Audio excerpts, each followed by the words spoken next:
Telugu Desam party జాతీయ కార్యదర్శి యువనేత రాష్ట్ర విద్య ఐటీ శాఖ మంత్రి వర్యులు నారా లోకేష్ 43వ జన్మదిన వేడుకలు రాజ్యసభ సభ్యులు సానా సతీష్ బాబు కార్యాలయంలో ఘనంగా నిర్వహించారు. కార్యాలయ ఇన్ఛార్జ్ మేక లక్ష్మణమూర్తి అధ్యక్షతన జరిగిన కార్యక్రమంలో ముఖ్య అతిథిగా తెలుగుదేశం పార్టీ కాకినాడ జిల్లా అధ్యక్షులు జ్యోతుల నవీన్ కుమార్ పాల్గొన్నారు. విశిష్ట అతిథిగా ఎమ్మెల్సీ కరి పద్మశ్రీలు హాజరయ్యారు. ఈ సందర్భంగా కూటమి ప్రభుత్వం 18 నెలల పాలనలో నారా లోకేష్ సారథ్యంలో అమలవుతున్న పలు కీలక అభివృద్ధి కార్యక్రమాలను 43 సంవత్సరాలు 43 గంటలనే ప్లకార్డ్స్ ప్రదర్శిస్తూ వినూత్నంగా కార్యక్రమాన్ని నిర్వహిస్తూ ప్రజలకు తెలియజేశారు. మెగా డిఎస్సి ద్వారా ఉపాధ్యాయ నియామకాలు, కానిస్టేబుల్ నియామకాలు, ఏపీ స్టార్టప్ కార్యక్రమాలు, విశాఖపట్నంలో గూగుల్ డేటా సెంటర్ ఏర్పాటు వంటి అనేక ప్రతిష్టాత్మక పథకాలను వివరించారు. తదుపరి సర్పవరం జంక్షన్ వద్ద ఎన్టీఆర్ విగ్రహానికి పూలమాలలు వేసి తెలుగుదేశం భవిష్యత్తు నాయకుడు నారా లోకేష్ జన్మదిన శుభాకాంక్షలు తెలియజేశారు.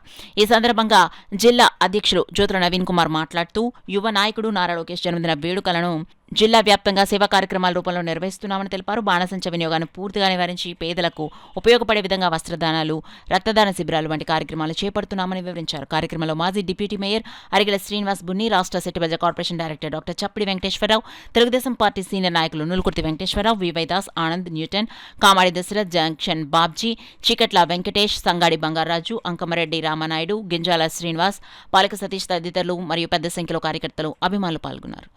ఇన్ని లక్షల కోట్ల పెట్టుబడులు రావడంలో ముఖ్య భూమిక పోషించింది నారా లోకేష్ గారు.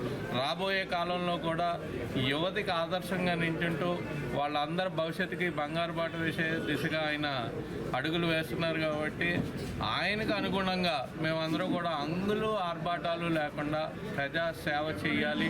లేకపోతే పుట్టినరోజు సందర్భంగా పెద్ద పెద్ద కేకులు, బాంబులు కాకుండా ఎవరో ఒకరికి చారిటీ చేయాలి. చీరలు పంచో, లేకపోతే పిల్లలకు బుక్స్ ఇచ్చో, పెన్నులు ఇచ్చో, ఆ విధంగా చేస్తూ ఆయనకి ఆదర్శంగా నిల్చునే విధంగా ఈరోజు ఈ బర్త్డే కార్యక్రమాలను అందరూ కూడా మా కాకినాడ పార్లమెంట్లో అందరూ కూడా చేయడం జరుగుతుంది. ఇప్పుడే జగంపేటలో స్కూల్లో పిల్లలకి ఒక 700 మందికి బుక్స్ పంచి రావడం జరిగింది. మళ్ళీ సానా సతీష్ గారి ఆఫీస్ ద్వారా ఇక్కడి నుంచి కూడా మధ్యాహ్నం ముసలి వాళ్ళకి, పెద్దలు అందరికీ కూడా చీరల పంపకం కూడా చేయడం జరుగుతుంది. అక్కడ బ్లడ్ బ్యాంక్ కూడా కట్కంశెట్టి ప్రభాకర్ ఆధ్వర్యంలో బ్లడ్ బ్యాంక్ పెట్టడం జరిగింది. సాయంత్రం రాజశేఖర్ ఆధ్వర్యంలో అక్కడ అనాథ పిల్లలకి వాళ్ళకి కూడా అక్కడ సౌకర్యాలు చూడడం జరుగుతుంది. ఈ విధంగా కాకినాడ పార్లమెంట్ నలుదిశల్లో కూడా అన్ని కార్యక్రమాలు చేసి ఆయన ఆదర్శంగా